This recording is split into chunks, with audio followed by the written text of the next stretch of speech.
Welcome, everybody, to tonight's Let's Talk About It um, discussion. This is part of a new series that we are doing. It's called Beneath the Surface. This is session two of a five-part series in which we're talking about ownership versus participation in the digital economy. And so, before we get started, let me share my screen so that we can go over the disclaimer. So, the information provided in this session is strictly for educational purposes only. Strongly encouraged to consult licensed financial advisors, attorneys, and tax professionals before making any significant financial decisions or investments.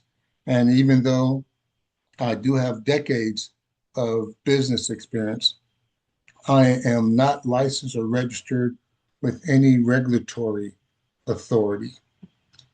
And the next thing that we'll do is we'll hear a short 2 minute introductory video of our topic for today, which is the platform economy. Today, we're tackling a huge question. Who really owns the internet? Think about it. In this digital world, are you just turning the gears, or do you hold the key? You know, this isn't a new question. It actually goes back over 400 years. It all started with models like the Dutch East India Company, way back in 1602. They pooled money from tons of people to fund these massive operations, like global trade. But here's the thing. Participation didn't mean you had any control. That stayed at the top. Okay, let's fast forward to today. That same model is everywhere on our digital platforms. Yup, I'm talking about places like Instagram and TikTok. Creators and users are literally building them. So who's creating the value? The users. But who's in control? The platforms. So what happens when you spend years building on land that you don't actually own? Well, algorithms change overnight. Your reach can just vanish. Years of work, gone. It really boils down to this. You're building someone else's asset, not your own. Okay, so is there another way? Can we actually find a different path forward? And the answer is yes. A big shift is happening away from that centralized control. We're seeing new ideas pop up, like co-ops, Web3 networks, and tokenized ownership. This is all about how communities can finally reclaim the massive value they create online. So, join the conversation, because who really owns the internet? That's the question we need to answer.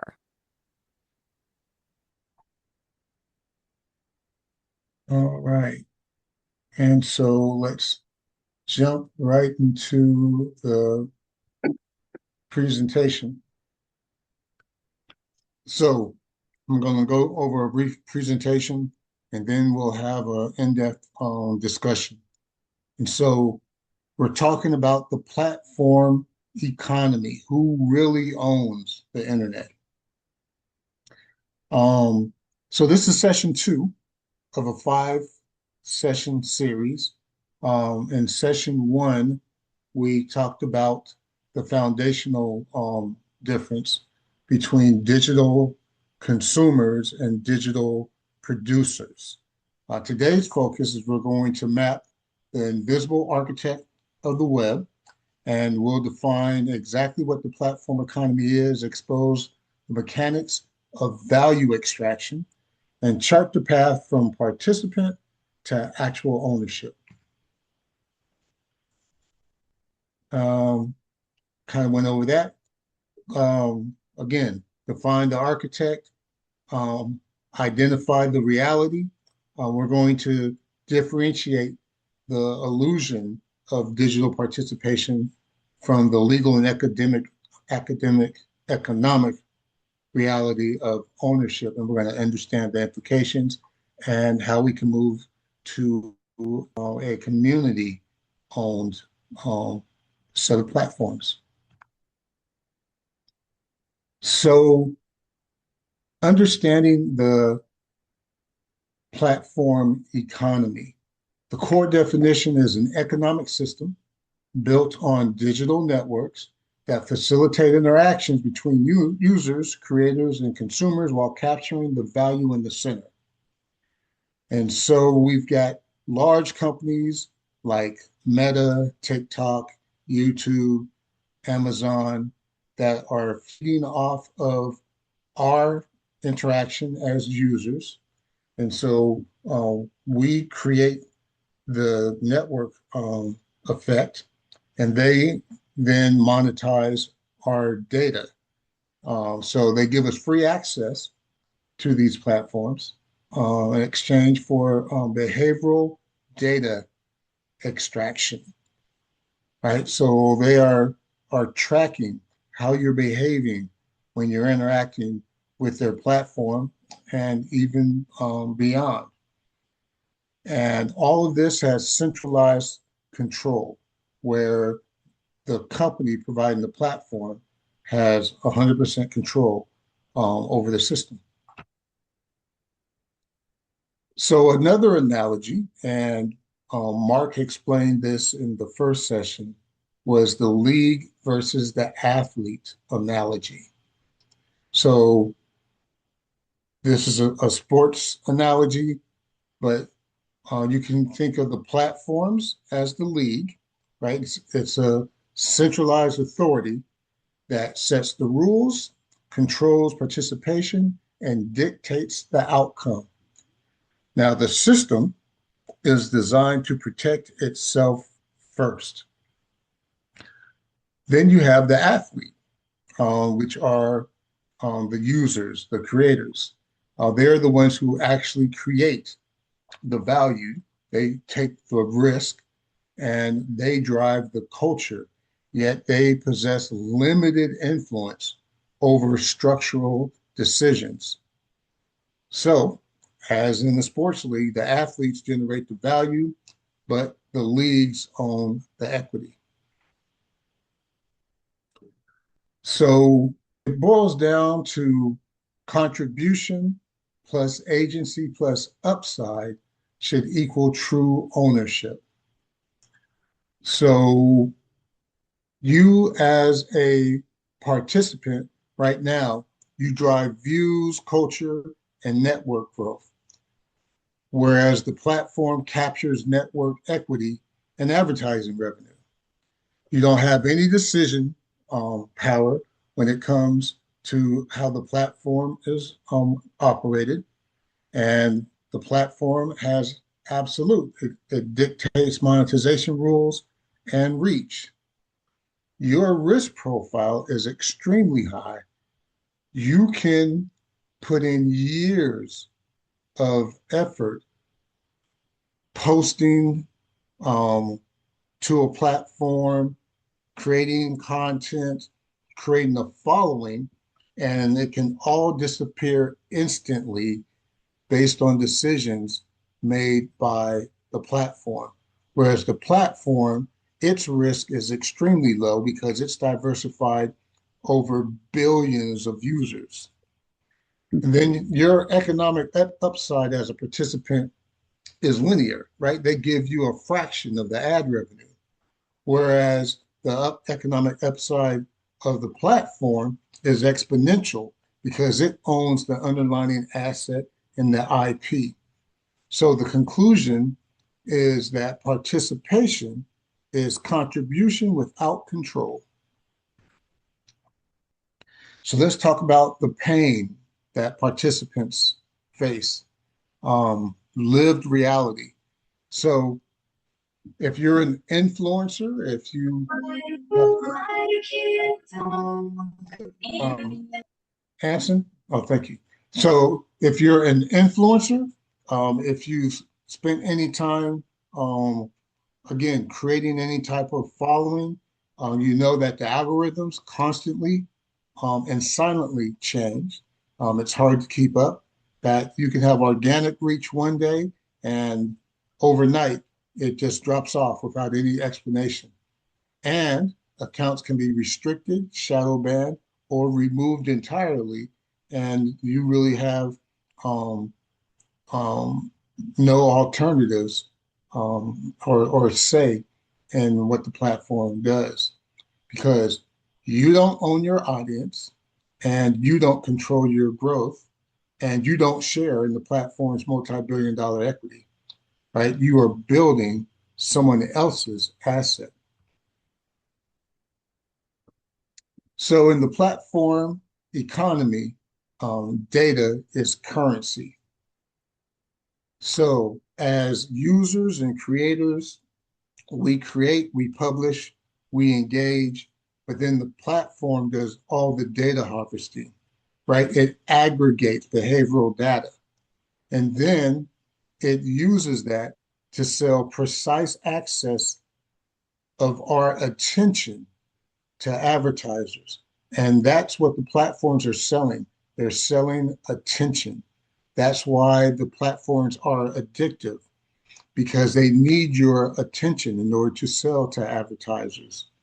And so this creates a predictable revenue, which inflates the corporate valuation. So we as users perform invisible labor of scrolling and existing online funds the tech economy. So now this concept of extraction versus alignment is not new. Extraction has um, been around for hundreds of years. Goes back as far as 1602, where many contribute capital and labor, but control and decision making stay concentrated at the top. It wasn't really until the 1960s when we started seeing co-ops, and now with the advent of Web3, where now we see that pool labor connects directly to market demand. And now we talking about shared ownership creates shared economic benefit and long-term stability. So where the traditional system is participation does not equal control. Now we have the opportunity to create systems where participation equals ownership and is aligned. So here's a case study, Fanbase, built by Isaac Hayes III. It was explicitly designed to shift creators from exposure to ownership. So you have well-defined revenue streams to where you've got direct descriptions, pay to view content, microtransactions. You have equity via crowdfunding. So you can own part of Fanbase, the company. Users can invest in the platform that they're helping to build, and it's moving away from ad dependency toward direct monetization. So this is a vital step closer to true ownership. But the one thing that I haven't seen in Fanbase is where users have a say in governance. I may be wrong, but I haven't seen that aspect yet. So the alternative models that are developing are decentralized. And so moving from 400 years where participation built systems, but ownership stayed concentrated, now we're in the Web3 era where we can deploy tokenized ownership, where network participants earn crypto stakes in the protocol that they use. We have distributed governance, where decision-making power is pushed to the edge of the network. And then we have community-owned platforms, where digital cooperatives, where the users are the board members. So if you look at your primary digital platform that you use right now, whether it's LinkedIn, Facebook, Instagram, TikTok, YouTube, X, do you feel that you have any ownership or are you just participating? So this is imperative for our culture, okay? Because Black communities drive massive digital culture and viral trends. Your participation drives the American culture, and American culture is what is um, followed around the world. And so we as the Black community, we are the tip of the spear when it comes to culture. And that is no better expressed than online. And so your participation drives that value. But as long as we operate in a league versus athlete model, we're generating wealth for centralized tech platforms and not for our community. And so ownership secures returns. True economic self determination requires a pathway from value creation to value capture.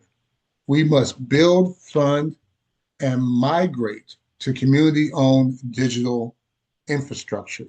I'll say that again because that is the most crucial part. We have to build, fund, and migrate to community owned digital infrastructure. So, what's the pathway forward? How do we move from value creation to value capture? So, one is just audit your digital footprint. Look at where you spend your time. Do you spend most of your time on Facebook or Instagram? Or have you migrated over to fan base and started using your time there and encouraging your friends and family to migrate over to fan base? Um, Definitely encourage everyone to learn about the Closed Private Investment Network, CPIN, which is the sponsor of this um, session, along with the No Backboard Basketball League. But CPIN is a collaborative of like-minded individuals who practice cooperative group economics in order to support the Black community. The link is in the chat, but I will put it in there again. And I encourage you to come to our next session. Our next session is in 2 days. It's on Wednesday. And in session 3, we will be delving deep into exactly how communities can own and create um, digital infrastructure. And with that, that is the end of my presentation. And Mark, as you're one of the co-hosts of this discussion, I'll kick it to you to first add your comments and then ask questions of the crowd. Perfect. Can you hear me? Yes. Outstanding presentation. I thought what I would do, Mike, is share a real-time case study based upon that information I sent you the other day. So if you could share do I have access to the screen? Yeah, go ahead. Perfect. So Mark Armstrong, founder, No Backboard Basketball League. This clip here, I would be safe to say over the past 20 years, this is an old clip, has maybe a 500 million views, 500 million views. I think that's a strong argument. This is a repost of a clip that was reposted a couple of days ago, March 28th, and a friend on LinkedIn sent it over to me. And that spurred me to leverage AI and actually do a digital footprint audit on this particular clip and to get a sense of how it's being used. And what I uncovered about this clip is something interesting. Let me just give you a little context. I initially posted this clip. This is a clip of a longer minute and 47-second clip I posted 2011 on World Star Hip Hop. And for our metrics we got at that time, they were high. When the pandemic hit and we were all on lockdown, I reposted this clip to TikTok. Within a couple of days, Overtime, which is a basketball, street ball, high school sports platform, and ESPN Sports Center both reposted this clip. And back in 2020, I did the aggregation follow up, and that clip throughout the Overtime and ESPN network drove over 2 million collective views and tens of thousands of engagement. When I did the audit on this particular clip, what it was revealed was one, this particular creator, Fast Break Hoops, as well as Overtime, repost this clip 6 to 10 times over the past 14 months. And each time they reposted this clip has generated several hundred thousands of dollars. According to AI, and I take the information from one AI and I do validity checks against a second AI. So the information I'm sharing with you is after 3 AIs cross-checked each other, estimate that clip alone on those platforms, the 4 platforms that I identified, has generated $93,000 to $330,000 in value back to that platform in ad revenues, sponsorship aggregation, etc. And when I asked it to do an additional analysis, like tip of the iceberg, because they only can track the attribution so far, it's estimated that this clip, just from the 4 platforms or accounts it identified, has probably been viewed between 54 to 75 million times over the past 12, 14 months while they're capturing that value. Now, for my specific case, this actually is a benefit, and that's an argument for another time. And it's played right into my overall long-term strategy in building out an ecosystem we can earn. I'll land the plane with this. Our pivot today is what we call the Play Center, which is a portable version of what you see in this clip. This is a prototype. We have a design for a lightweight, portable, collapsible that flies flat to the ground, and we're combining it with an app to create an Internet of Things where kids could go to a parking lot or a park and reproduce this experience we're watching on the screen. With the app, the phone, capture that content, upload it into a system, get it verified, and then push it out into a content hub. And they have ownership of that. And we simply work out a perpetual rights licensing deal for them so we can monetize that clip and then share in the revenue generation. So this is a real world example, maybe an extreme example of what how the platform economy extracts our value without giving credit to the poster, because nowhere here do you see any credit back to me. And this was reposted from Overtime. So this is a real world case study of what's taking place in the marketplace and how values are extracted. And if any of you ever had any content that went viral, generated hundreds of thousands of views, and it's on a platform that's already being monetized, there's a great chance that that platform earned money and monetized the value of that virality of your clip. Those are my thoughts. I'll take any questions or Mike. Thanks, Mark. That is a great example because that is definitely a viral clip, but you don't own the platform, and more than anything, your company wasn't part of the reposting, and so there's no revenue share coming back to you.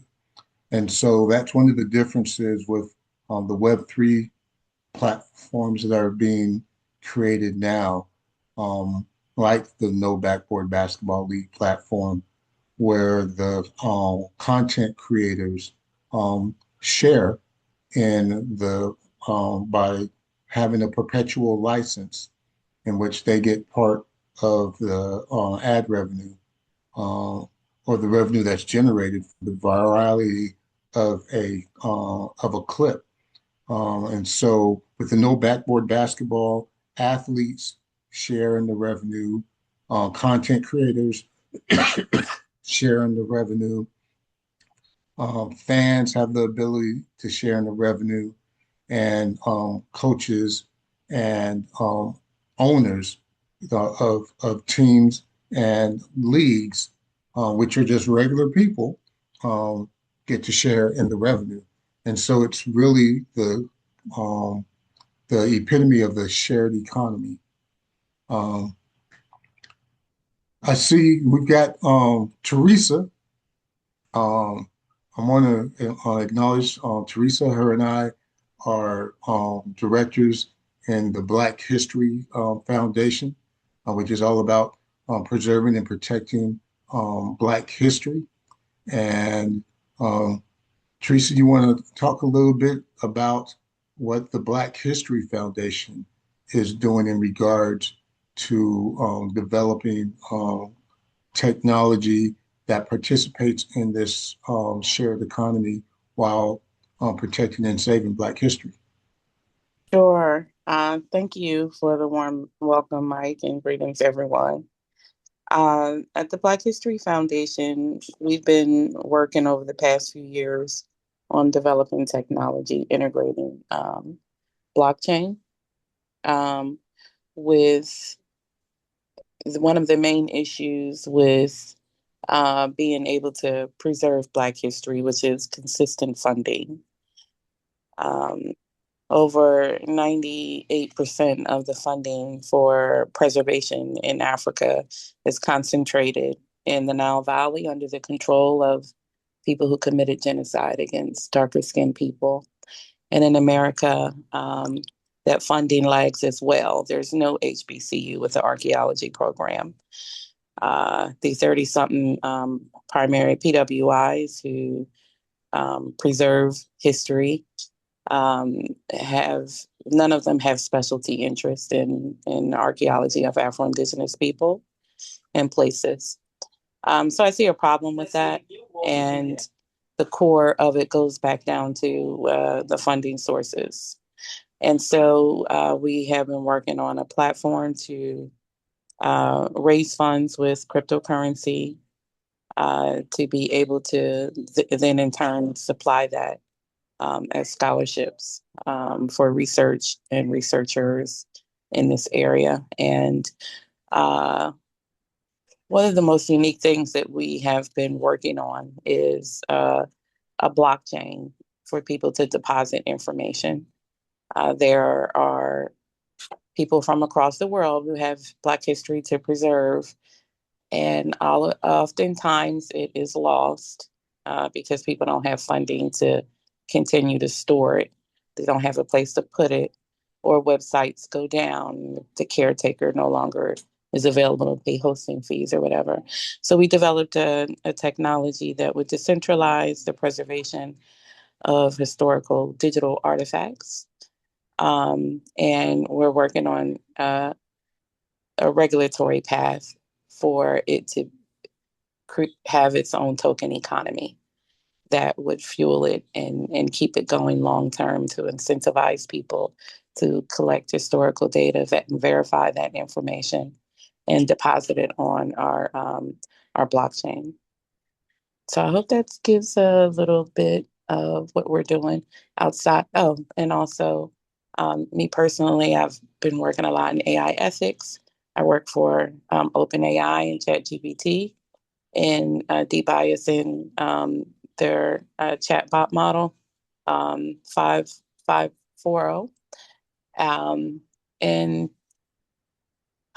these AI models are still just trained to disregard our history, question our history, make people doubt our history, our true history, and censor it and whitewash it.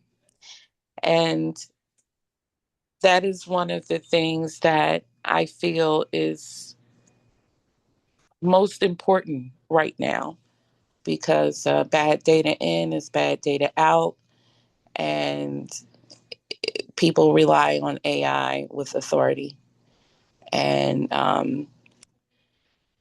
something like what is occurring right now just should not happen. So I speak a lot about that. And we have the domain Black History GPT to help with creating an AI model that is debiased and not racist towards Black history.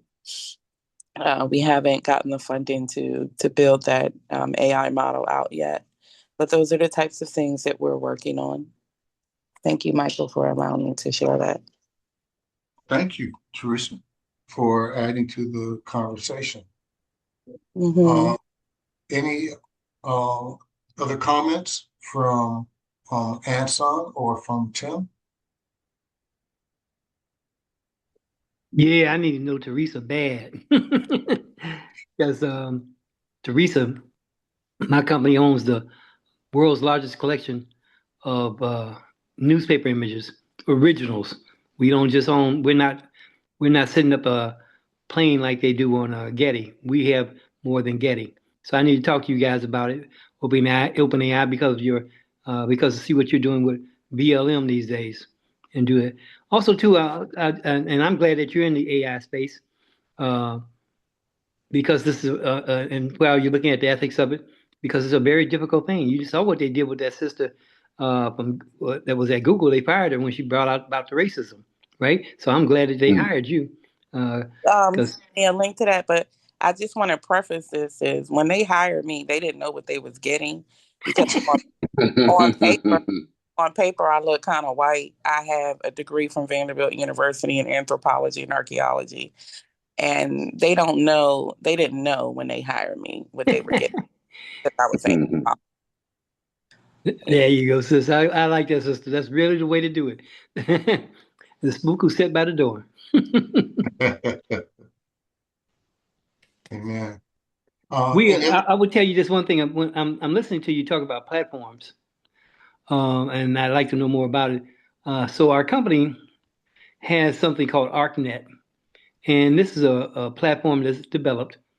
It says geolocated augmented reality for objects, social features, business integration, a Web3 wallet, and NFT marketplace. And most importantly, it's all patent protected, and we own the patent for it. So um, it was not developed by Black folks. Black folks took it over. So and we took it over. We're trying to put it to use with it. So that becomes a platform where you can do anything with it. I mean, deliver all the augmented reality you want, as well as everything, all business integration, social, everything, and it's available. So we all can talk about that as we go. I'm not a platform guy. I remember I'm a lawyer, a finance guy, but when I took over the company and it had the patents, I was like, okay, we got to put it to use. It's a platform. So this is what you're talking about, and it's for anybody, and it's mobile, and that's what you want because people are not going to be sitting at the screen looking at it. They can be looking at their phones. Thank you, Teresa. yeah. So Tim, you definitely have to join Wednesday's conversation and speak more on that because on Wednesday's conversation, we're going to be talking about what is the practical way that the community can own these platforms. And buying an existing platform is one of the methods. So I would love for you to, talk a little bit more about your experience. Okay, will do. Thank you. Thanks. Your acquisition process. What do you need to jump in at a level like that? Yeah, Girl, we'll yeah, talk about it. yeah, we're gonna cover that on Wednesday. We're gonna save that little nugget for Wednesday, make everybody come back. Um, and, and Tim, I would love just to get some information about the platform so I can just mentally map your platform, our vision, and see what the synergies and overlaps are.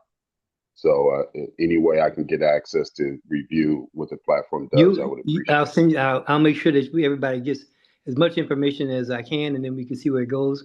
After all, I have to help out this guy named T. Armstrong because next to Naismith, I don't think there's anybody who's stronger. I appreciate that, and you're the real deal. Mike shared your query, and I was happy to see that I showed up in a respectful manner. Uh, there's still gaps to go, of course. It's not a we're never done, right? But yes, absolutely. Anson, I want to thank you for coming. And do you have any comments, questions, anything that you'd like to add?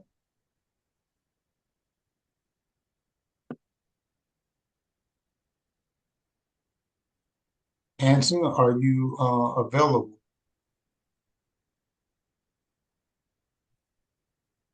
If you are, you're still muted.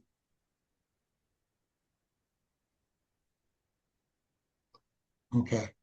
Um, so this is a new format that we're trying where we're discussing one topic over 5 sessions, taking a much deeper dive into the topic and hitting it from all different perspectives.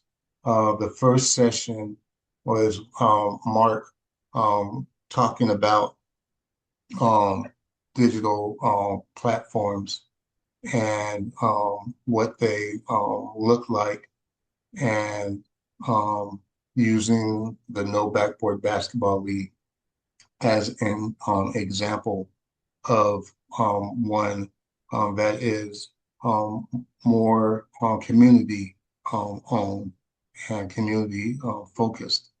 Um, this one talked about the platform economy so that you can understand how the economics behind what they do.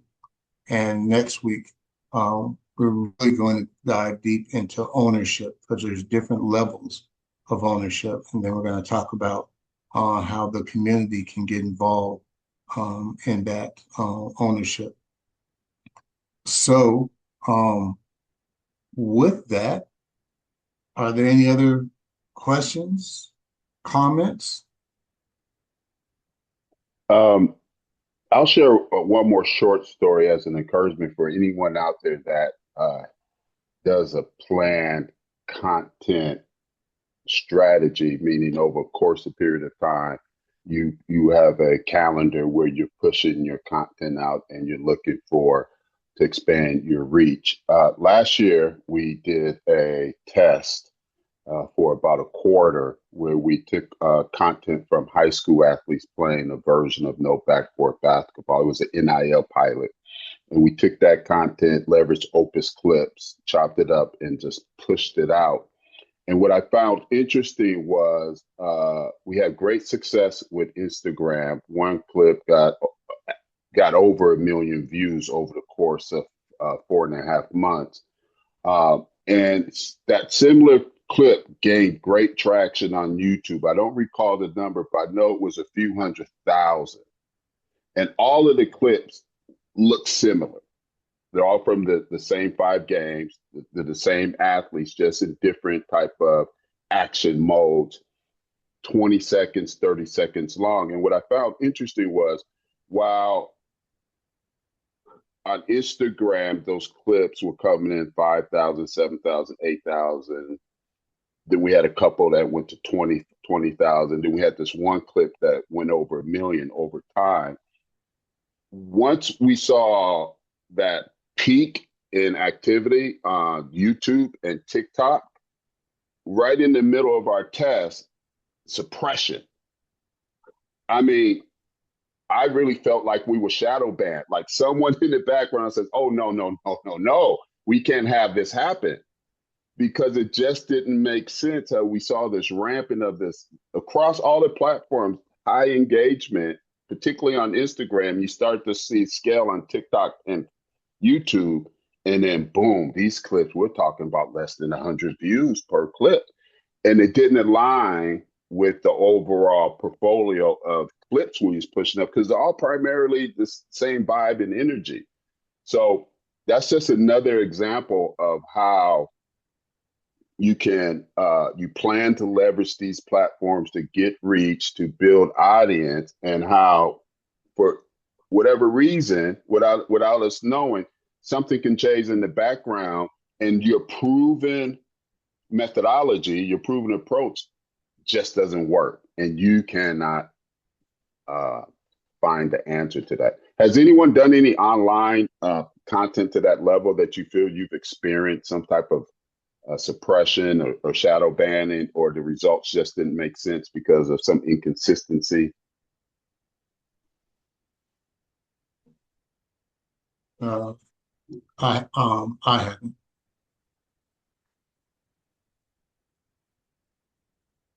It's something to be aware of. It's a real thing. Uh, which why developing that direct relationship with your audience is important. I think it's safe to say that the future economies are going to be communities. The future markets are going to be communities. Um, so having your audience part of a community will be critical for successful economic models moving forward. That's my personal opinion. And I agree with you 100%, Mark. Um, we are moving to the age of niche communities. And with blockchain and Web3 technology, you'll actually be able to have the users and members of those communities own and control their data. They'll be the ones to determine what data do they share, who they share it with, and how they get compensated for sharing. And that um, moves control from the large platforms down to the individual user. We're seeing that transition now. Mhm. All right. Any last words, anybody, before we call it a night? No, Mark had asked a question, but didn't make out what his question was. Just He's in asking, general, oh, go ahead, Mike. You got it. no, he was asking if anybody has experienced having a clip or postings um, have huge engagement and then all of a sudden just drop off as though you've been shadow banned. Um, I would say yes. I've had that. I've experienced that. You want to tell us about it? It's been some time. My nurse just came in the room, but it was a while ago on Facebook. I don't have like a social media presence on like TikTok and YouTube and whatnot. But I've had a lot of censorship type things dealing with Facebook, and um, they have algorithms where they kind of make some posts sticky, where people can see them and not see them. And I've noticed how in certain posts that they're suppressed. Agreed, agreed, agreed, Yeah, and agreed. so, that again goes back to the fact that as users, we don't have any governance, say, um, over um, the algorithm that the platforms use, how they're applied, how they change. Um, it's like a black box, um, and like an eight ball. Um, and so and so one of the things that we're going to be talking about is how do we create these community-owned platforms where there's shared governance, where there's transparency, um, and shared economic benefit. So, with that, if no one else has anything to say, We're going to cut this one short. I want to thank everybody for coming and participating. Mark, any last words? Yes, slight rant. Everybody, if you're watching the NCAA March Madness, pay attention to all those international kids out there. Uh, One of my crowd team favorites, Houston, by Kevin Samuels, a great coach, leader of men, developer of our kids the right way. They lost to Illinois, who pretty much has six international kids on their team. Three of them start, and they all have professional basketball European experience. And this is the second year in a row that we have a record number of international kids playing in the NCAA. I have made peace with the pros, but when it comes to American college space, I take issue with that because it is taking opportunity away from kids like us. And that why is that important? Because even the professional athletes who play the game now admit that if they were coming up today in their family's economic situation of their day, like me, we would have made it. I would have never made it to Loyola Marymount. I would have never made Mike. My mental capacity and confidence would have never clicked on because I got in the classroom with these kids. I'm like, oh, I'm just as smart as you. That mental confidence kicked in. None of what I'm doing now would ever happen if I didn't have the opportunity to get there. So that's my rant. That's a strong area of my research. If you're interested in any of my research, particularly our latest one called the Architects of Substitution, where we look at this issue not just from the college, but we look at the second and third order of impact, and we look at the historical, because I've been tracking this for almost 30 years. I'm one of the few people on the planet that's been paying attention to this specific that long, that I'm able to connect dots that show a systematic movement to dismantle that grassroots system that produced all of our era of superstars, and now has the NBA with nothing but European MVPs for the past 8 years. We're gonna go a whole decade without a single American being the MVP of the NBA. And I'll land the plane with this. I asked AI to figure out what the compound growth rate of international basketball has been for the past 20 years. It's sitting at about 5%. And I asked, what would it project the total percentage of international basketball players would be in college basketball in another 20 years? And that number is now greater than 50%, I think they're sitting now about 17%. And all indicators in the marketplace suggest that is the direction it's going to go. Um, so that's one of my major drives for the No Backboard Basketball League. And I have documented receipts that I called that this moment would come 20 years ago, which is why I've been working on this project all the way to this point in time when it's a solution to the problem facing a segment of our population that I think is important to continue to have athletes have access. Um, and I think it's egregious that more of the guys from my generation aren't identifying their responsibility, because my heroes are Bill Russell, Lou Alcindor, Jim Brown, Muhammad Ali. Those are my athletic heroes because they was also advocates to create the space that has allowed the African American basketball player to earn hundreds of millions of dollars, and collectively over the past decade, over $25 billion. So if you're watching basketball, keep that in the back of your mind as you assess what you're seeing on the floor, and you enjoy the Final Four and the championship this upcoming weekend. Thank you for those closing remarks, Mark.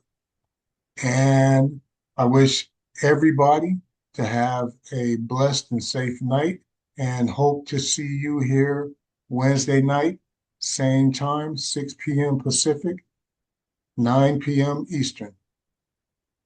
Bye-bye, everybody. Bye. Amen. Bye bye.